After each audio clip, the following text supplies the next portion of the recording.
right, guys, well, welcome back to another episode of our YouTube Live here on Off to 56. Today is Wednesday, March 12th. Is that right?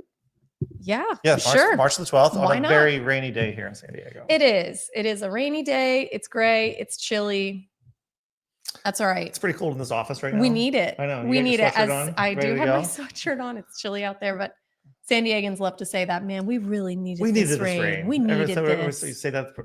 I said it to the person at the grocery store this morning. Did you? Oh, we really needed this rain. So It's been pretty rainy all week, rainy all last week. So, I mean, after this very dry season we had, it is a good thing to have. It's necessary. It's like a little script, a little rainy day script that everybody follows. Oh, we really needed this. Yes. Bet the plants are loving this. Yes, what? Bet the plants are loving this. Having a party out there. The mountains are getting tons of snow right now as well. Oh, awesome. We have a house up in the mountains. I think they got like a foot of snow over the last week, so. See, for March, that's pretty impressive because I'd say early after winter March, was not great. Yeah, right. You didn't have a lot of days with snow. And now they're getting lots and lots of snow. So if you're looking to get some late skiing in this year, or snowboarding or whatever you're into, you can rent Vern's house on Airbnb for a measly $1,000 per night for all you viewers. Just kidding.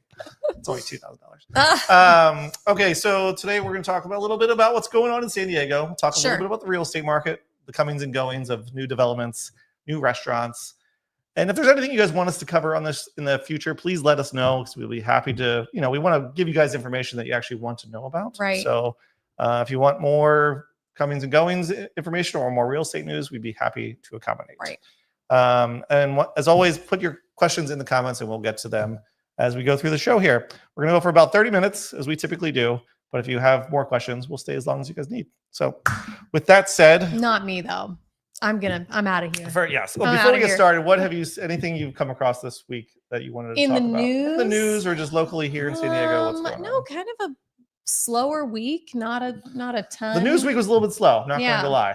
Not a ton going on. I had to struggle to find things to talk about this week. The regular restaurants closing, restaurants opening. Sure. I did find a guy on TikTok that I really like to watch. Oh, I forget his name, but he goes to restaurants. He goes to like 3 different restaurants, orders the same thing at each restaurant. In San Diego? In San Diego, and I really like it. And he went to Menu Ultra the other day, which is like my favorite ramen spot here. And he just does a really good job. I'm going to have to find his name, share him with you guys. He orders the same thing. So he'll go. So the one plate he did. Yeah, exactly. Okay. He did like carne asada fries at 3 different restaurants and then kind of ranked those. He did ramen at 3 different ramen places and ranked those and gives like really good reviews. And I have not eaten lunch today, so I'm sorry. I know, right? So. I'm starving too. I shouldn't be talking about the food, but. Okay, well, we'll get into some news here. And like I said, if you have any questions, feel free to put it in the chat. Yes. Present. I always forget how to do this. I do this every week and I always forget. Okay. Let's try not to have my email in there. When Bern works on sharing the screen, this is when I usually have to just entertain everyone she's supposed to continue to talk. By talking about my favorite ramen place or new developments here. Yes, or new restaurant that is opening in One Paseo this week. Yes. Not this week. It's Jan's Health Bar. It's opening soon. It was announced this week. Yes. It'll be opening soon. Jan's Health Bar, which is up in, I guess they have locations in Los Angeles and Orange County. And it's been around since 1972. Which is impressive. I had not heard of it. They must have been at the forefront of the health food movement. I saw a lot of people's comments on Instagram, on our Instagram page, which is North County _SD. Correct. So follow us if you don't already. I just like to weave it in there. But people were concerned because it said that they were replacing Parakeet Cafe with Jan's Health Bar, and people were really upset because they love Parakeet Cafe, but it's just the Parakeet Cafe little juice bar area. Which I didn't even know where the juice bar area was. I believe it's up. Is it not up by I think it's next to Cava. I think it's next to Cava. So because if you're familiar with One Paseo. There's a place that's still vacant that used to be Tender Greens. That's where I assumed it was going, and they made that mistake. But it's wherever the juice bar was. Yes, exactly. So Parakeet Cafe will still be there. You can still get your charcoal smoothies and your, very expensive avocado toast that everybody's still eating. So they do make. I mean, I swear they take really good photos of their food. So it's beautiful. I have not tried it before, but from what I heard, people have tried it and they really do like. They like it. Health bar. Yeah. So, looks like a lot of Sprouts on those sandwiches. I know. I'm not a big Sprouts guy. Kind of averse to Sprouts as well. To each their own. I guess you could say. And then Culinary Dropout. There's no update on when this is opening yet, but there's one coming to Del Mar Highland Shopping Center right across the street from One Paseo. Mm-hmm. And that one is supposedly very popular. I didn't realize, but it's actually owned by the same people as Cheesecake Factory. No which way. I'm not sure if that was a selling point for me. Interesting, right? People is that have a said pro they or like a it. con? I don't know. It depends on who you talk I want to to. know how big the menu is because the menu at Cheesecake Factory is like a phone book. So it's a huge amount. Yeah. Okay, so that is interesting. Another new restaurant coming that's supposed to open this spring. I think next month they were opening. Lana is replacing CPK in Solana Beach. This was announced last year, but now they're getting ready to open. This is more of an upscale restaurant in I love that. Solana Beach. I mean, that's kind of fun. I think we have plenty of fast casual. 100%. I love to see some of these more. I don't know if this is a one-off, like a singular restaurant, but I love to see the stuff that has a little more character. Maybe I'm speaking too soon, but I mean, that sounds cool to have something. It's nice to have a couple fancy restaurants for those special occasion type things. And there's another great place in Solana Beach called Rare Society Steakhouse, which is also very good, but also expensive. So expensive, but it's not a place you're probably go to good for week, a date night or a special occasion. Definitely. And even when we're saying this is going to be a fancy restaurant, let's be honest, people, it's still Southern California. It's San Diego. Even a fancy restaurant is still going to cater to. This is true. People coming in from the beach, from the golf course. Like you don't have to be. Okay. Next one. This is one I was very excited about. This is you not were food so excited actually, about this food related, food and drink related. So the Chase, if you guys are familiar with airport lounges, which I kind of just discovered, I've always heard of them, but I just I don't go. Didn't even know how you got in. Yeah. But if you have a Chase Sapphire Lounge or Chase Sapphire Reserve credit card, you can go to the new Chase Sapphire Lounge in the San Diego International Airport. Yeah. It's right in Terminal 2, right between gates 46 and 47. And I have to tell you, it's amazing. It was incredible. I loved every minute. Everything is free. We did a reel on this recently. Yeah. Saying that I think you had to pay for the alcohol. I didn't get alcohol. It was there, but it's free. It's free. I know. So I wanted to say, my sister who lives back east is fancy. She's fancy, and her husband travels a ton for work, so they get all of these perks. So she has access to the American Airlines lounge at all the airports, and I got to go with her when we were in Philadelphia, and it was lovely. All the food and drinks were free, and the food was like delicious. They had the showers and the lounge area, and they have waiters. It was amazing. They have like a spa in there. I think yes, I heard about that. But also, I mean, this is kind of unique in that it's credit card related. A lot of them are usually like you have your Delta Sky Miles lounge and your American Airlines lounge. So this is, you don't have to be affiliated with any specific airline or have all your have to have this miles. Card. Exactly. So you do have to have, and not just the Chase Sapphire card, but the Chase Sapphire Reserve because there's a preferred, which you cannot use. I think you might be able to use it once per year with the preferred because you can get the priority pass access. But if you want to go in as much, if you travel a lot, you want to go as many times as you want. Yeah. You got to get the Chase Sapphire Reserve, which I think is like $300 per year. It's $550. Oh, is it $550? It used to be $300. It's $550, I believe, a year. Not $300 anymore. Yeah. But by comparison, like compared to like Amex, that's not that bad for a yearly fee. And we're not, this is not a plug for it, but I just really like it because they're not. If you happen to have that card in your wallet, like go to this lounge. And do you want me to tell my little anecdotal story? Please do. I will not name names here, but a friend of mine who fancies herself very wise in her travel credit card perks. A little bit of a travel hack.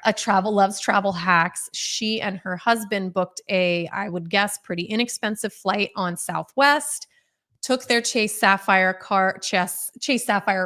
Reserve card, went to the lounge, ate and drank for a couple hours, canceled their flight, got their money back, and went on their way back home. We're not encouraging this, but that's kind of a great idea, though. A little bit, because you do need a boarding pass to go into the Chase Sapphire. There you go. That's also important to know. But then I guess there's no rule in you deciding not to fly. No, you decide not to fly and you've just eaten and you've had drinks and food. Why not? I remember when I was in college, I had to travel, as we were, very poor in college. And then I found a hack. I think there was actually a term for it. I can't remember what it is. You could buy a flight with a connecting flight that was cheaper than flying directly to the place. And then you stop at the, that's right. There is a name for that. And I can't remember what it is. And I think they kind of caught on to that thing. They did. It was I can't remember the name. Yeah, for sure. So, if you go to travel hacks, maybe we should start our own channel, Travel Hacks. I would love that. Okay. Okay, that was mostly. Oh, okay. Another airport related topic. So this is not specifically to San Diego, but if you fly Southwest Airlines a lot, you will now no longer have free checked bags. I cannot believe that. That was one of Southwest's biggest selling points was free checked bags. That's what separated themselves from absolutely, because I have to say the prices are not markedly better. They're not that much better, I'd say. So the perk you would say is, hey, I'm loyal to Southwest because I get free checked bags. That makes it worth it. That can really rack up the cost once you start adding bags on there. And to not have that, to set themselves apart, I don't know. Why would you be so inclined to fly Southwest versus anyone else? The staff is pretty friendly usually. The seats are pretty comfortable compared. Someone's like, oh, Spirit Airlines is going to have a lot more business now. I'm like, you have to pay for like oxygen on Spirit Airlines. Yeah. So I don't know if that's really going to change too much, but I don't know, but you don't get any extras on Southwest. You're paying probably close to the same ticket price. You don't get to select your seat. And they didn't have like Economy Plus. I think they're going to add Economy Plus. now, so they're just becoming. So they're just going to become American Airlines or whatever it is. So. I'm disappointed. And they don't go direct to like Philadelphia either, no, they don't. They don't. I am disappointed a little bit. So curious to see, will you guys fly Southwest more or less because of this? I would imagine less, but who knows? Yeah. Okay, let's see. Good. Okay, another. I feel like we've been talking about like price hikes for everything in San Diego lately. Permits and parking tickets and everything. Just living sort of thing. You're right. San Diego OK's May water rate hike, first in a series that could see prices soar by 70%. I don't love this. I don't love this at all. I don't think anyone's loving it for the most part. So I think it's going to go up a certain like 5.5% hike this week, but then it can go up even more over the next 2 years based on like, cost of living increases and salaries and all this other stuff. So just like another thing, we're getting trash fee now in San Diego. Now we're getting higher water prices and, higher electric prices all the time, it seems like. So, San Diego is just becoming more expensive every year. Yeah. It's already. I mean, I guess every place already expensive, but I do think, but we were already expensive. So exactly. It feels a little more. It feels like, come on. Yeah. So they voted 6-3 vote with the council members blaming the increase on what they characterize as poor decisions by the San Diego County Water Authority. So they're blaming the Water Authority for such reasons. And they're also talking about maybe it could come down later, not down probably. There's this program out there, the Clean Water. I can't remember the name of it. It's basically they're going to turn sewage water into clean, potable water. Y'all. Which when I read that, I was like, ugh, maybe don't tell people that. But no, don't tell people. But I mean, I guess you have to tell people that. But it did not sound very appealing to me. No. Okay. This is I just posted about this on Instagram today. There's a large parcel of land in Oceanside that was sold just recently for how much? I can't remember what it was. A 68-acre property in Oceanside just sold right near Front Wave Arena, actually, on Oceanside Boulevard. Right, yeah. So this is just down around the corner where Moon Valley Nurseries used to be. Yeah. So that's just sold for $68 million, and they're going to turn it into a mixed use. That's the at least. Wait, it was $68 million or 68 acres for $18 million. Sorry, $18 million. So they're turning into a mixed use of like housing and businesses or retail or residential. I feel like mixed use is such a hot. Yes. That is the hot. And I do like term. the idea of mixed use, but then sometimes they say it's wild with mixed use. And then, I feel like sometimes it's hard to actually deliver on that promise of 100% mixed use or mixed use that the community actually wants and needs. So it's right here. There's Front Wave Arena. It's going to be right on Oceanside Boulevard here. Close. This used to be Moon Valley Nurseries, I guess, right here. I think Oceanside is definitely having a little bit of a there's just still room for them to build. So you hear a lot more about Oceanside. You do. In recent years, really. Yeah. I mean, they've redeveloped all of downtown Oceanside over the last 10 years. Right. New hotels. Yeah. They moved the Top Gun house. So a lot of stuff going on. They built Front Wave Arena, which was just opened this past a year ago or so. Mm-hmm. A lot going on there.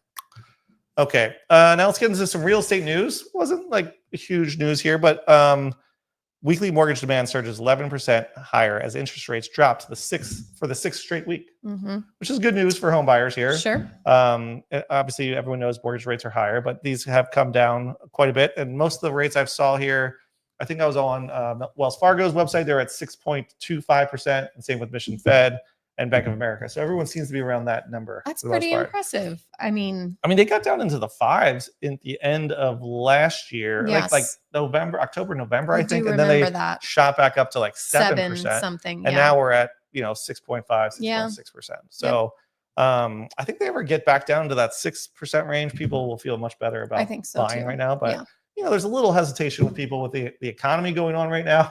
I'm not sure if you guys follow the economy, but it's a little rough this last week or two, especially the stock market, which is affects everything. I looked at my Robinhood account this week and it went down quite a bit. Yeah, I bet. Good thing I'm just going to let it sit there and hopefully don't it'll be look fine. at it. Don't it's best follow not to look along. at it every day because otherwise it'll make you really depressed, sick to your stomach. Yes.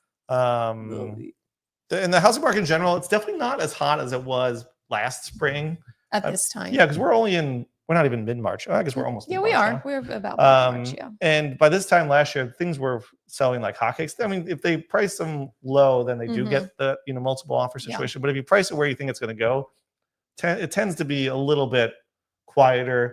They might go a week or 2 or 3 without your house selling, but eventually it will. Just know if you price it right where you think it's going to go, it might sit more than a week than it has in the past years, at least from my experience lately. Okay, here are some different neighborhoods that are actually this one's better. Let's go to this one. Okay, this is all the neighborhoods. Charts and graphs. I like charts and graphs. I know. So this is all mostly North County. I kind of just put this into a spreadsheet to see which ones are most noticeable. So the ones I put in green. So percentage of list price to sale price.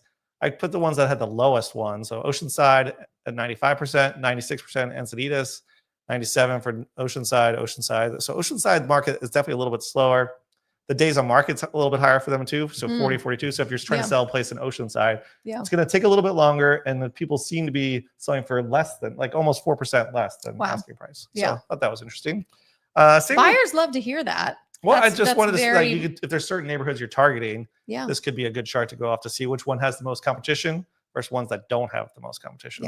Because like look, this neighborhood, a lot of competition. Penasquitas. 101% of asking price. So if you're looking in this area, expect to bet at list price or over list price. Obviously, it will vary. Rancho Bernardo West, which is mostly Del Sur Forest Ranch, also selling over list price for the most part. That place is popular. That's just that community. I would say you just made a reel the other day. People love You love Del Sur. It's a good looking neighborhood. It is. They did a nice job. If you like planned communities. Yes, but it was very thoughtfully planned. It is. It was executed really well, I would say. Yeah, and I feel like the ones that were, especially the ones that were planned after 2010, they feel like they have that little bit better plan of what people are looking for. Yes. Because even like Torrey Highlands, which we live in, it's a nice planned community, but I feel like they kind of missed the mark on a few spots here. This is a planned community? Well, everything that was in Torrey Highlands, I mean, the ones built after 2000 are pretty much planned. But I feel like it has a different feel. I'm not saying it was planned well. I'm saying it was planned. Yes. Planned, but a master planned community. Yeah. Valley Center also not super hot right now, 96%. And you look at the days on market there.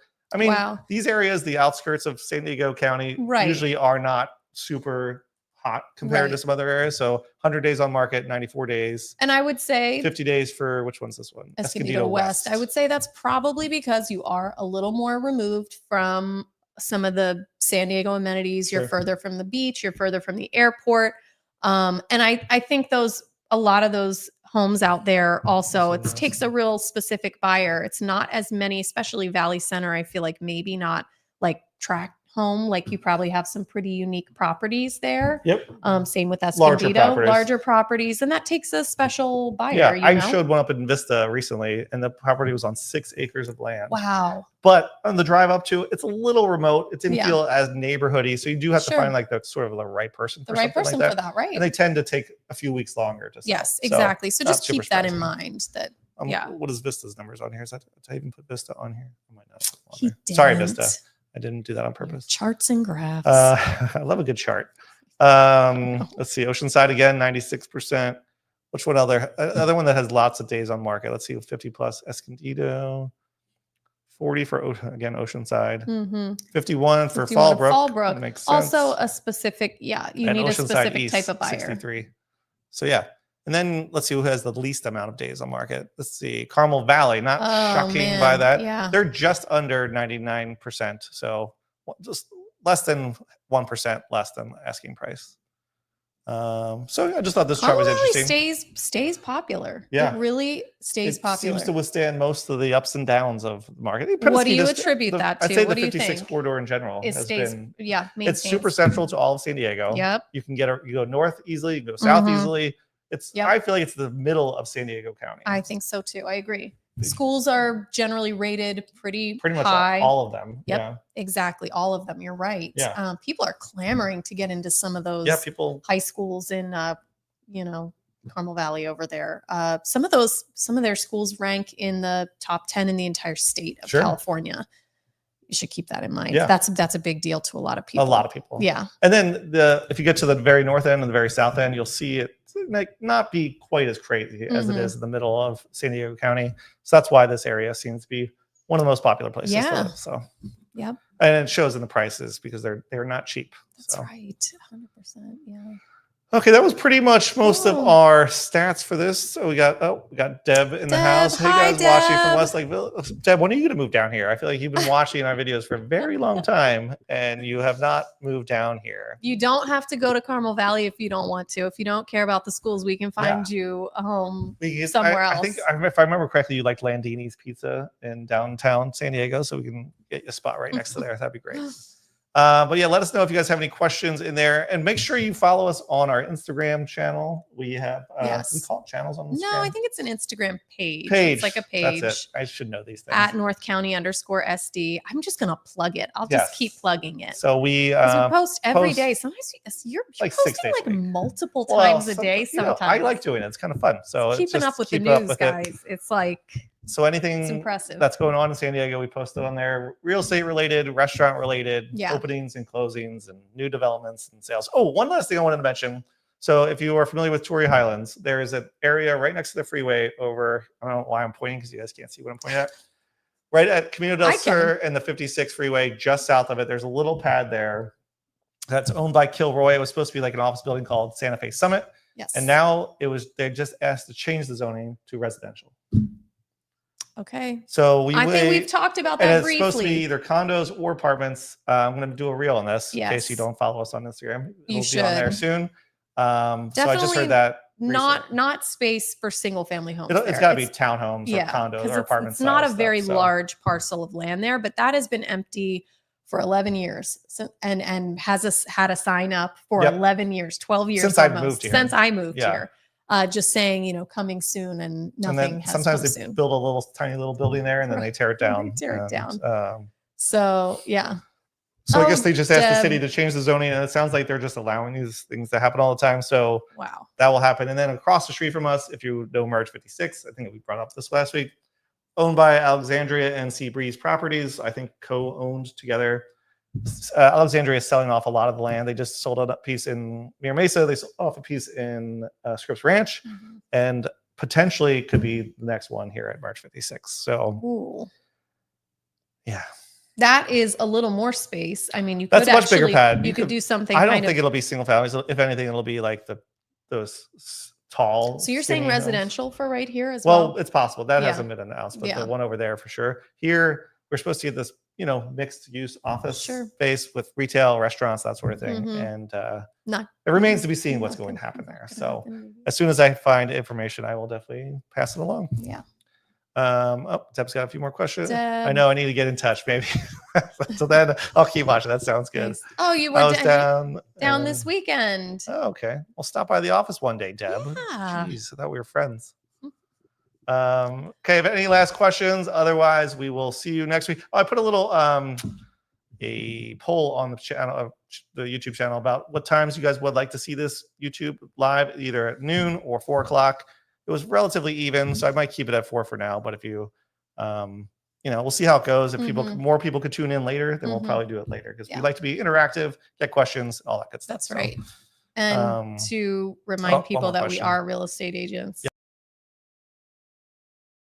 They know if they've seen, maybe not. Hold on. Stop sharing. Sure. Okay. Do you have any insight on the best neighborhoods for renting a house with 2 to 3 people, all in our mid-20s? I would probably not pick Rancho Penasquitos. Yeah, right. I guess it would be, are you students? Are you working? Do you It'll need depend to be on price centrally? range too. Yeah. Do you want something a little bit quieter pace suburban, or are you looking for 2 to 3 people in your 20s that want to go out with other people in your 20s? If that's the case, if I was in my 20s, I'd probably go to North Park, South Park. Definitely. Normal Pacific Heights. Beach, perhaps. Yeah. Pacific Beach definitely has rentals, plenty of rentals. So does North Park, South Park. Yes. But I was just going to follow up with Pacific Beach is a little more, it's vibrant, it's busy. Yeah. North Park might be a little quieter if you guys are young professionals and you like to go to bed early and get up, then maybe North Park. Mission Valley. I know a lot of people move to Mission Valley because it's probably a little bit more affordable than the other spots too. Yeah. Where else? If you wanted to go to North County, where would you go? I know that there are Oceanside, probably. I would say Oceanside might be a little more affordable for rentals. And I know that Oceanside actually does have a few more rentals. I would say just the proximity to the military base and stuff. I know that they tend to carry more rentals there. Yeah. So it kind of depends on what you're looking for specifically. Sure. This is completely unrelated, but it takes place in San Diego. At least the beginning did. And the movie The Gorge on Apple TV. Did you watch this? Yeah. The beginning of it, he's at Camp Pendleton in the movie. Was he really? Yeah. I watched that. Yeah, it's the very beginning. He's like, "Oh, Camp Pendleton." Oh, interesting. So I always like to see when movies or TV shows are filmed in San Diego. So I thought that was cool. Yeah. He did Top Gun 2, and then he did. You mean Top Gun Maverick? That's still Top Gun 2. No, I saw him on TV like correcting people. He won't say it. Okay. I bet that's something I bet Tom Cruise has like something in the contract that says you cannot call it Top Gun 2. It has to be Top Gun Maverick. Recommendations on long-term investment properties, 500, 900. We would like to potentially stay in San Diego periodically from OC and rent out rest of the days. So like short-term rental for the most part. Actually, we have one in Oceanside right now. So I have a short-term rental that's short-time eligible in Oceanside with an ocean view. Yes. It's literally nothing in front of you. Under $1 million. Parking lot and then ocean for $875,000. That's amazing. It's only a 1-bedroom, 1-bath, but if you want an ocean, I don't think you could find another oceanfront view property in San Diego for less than $875,000, no matter how big it is. Yeah. Don't quote me on that, but I'm pretty sure that's the only one. So I would say that would be a good option. Mission Beach area is always good because you can do short-term rentals there. Some areas won't let you do short-term rentals, or you have to do at least 30 days. Yeah. Then that's no longer considered short-term. But last I had heard, there were still plenty of licenses, permits available. That's for San Diego City. So if you're in like Oceanside, it's a different thing. Yeah. But I think it's 3-day minimum in this Oceanside rental. So if you're interested, reach out and I'll send you that. Like, it's a 1202 Pacific Street, Unit 315A in Oceanside. And it's lovely. And you should buy it. Okay, I think that's probably it. Thanks for tuning in. And like I said, if you think a later time for this would be better, let us know. Oops, one more question. Johnny's back. Sorry, guys. Did that go up on the screen? Yeah. Yes. Okay. Yeah, Pacific Beach seemed desirable and not too far from downtown and the airport. And for context, we all make roughly 100K or close to a year. So, of course, affordability is ideal. Level out. Mm-hmm. I mean, that's pretty good. If you're all in your 20s, you make 100K. Yeah. Pretty solid. That's great. Yeah.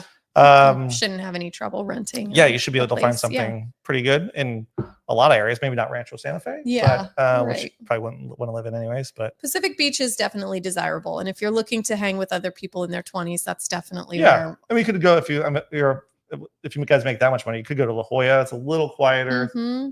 It's still got a vibrant some of downtown. The sort of Bird Rock area. Yeah, Bird Rock, that's UTC cool. area. UTC area. That's true. Yeah. There's a lot of people over there. Yeah. I wouldn't really. You could do Del Mar, but I feel like it's a little bit older.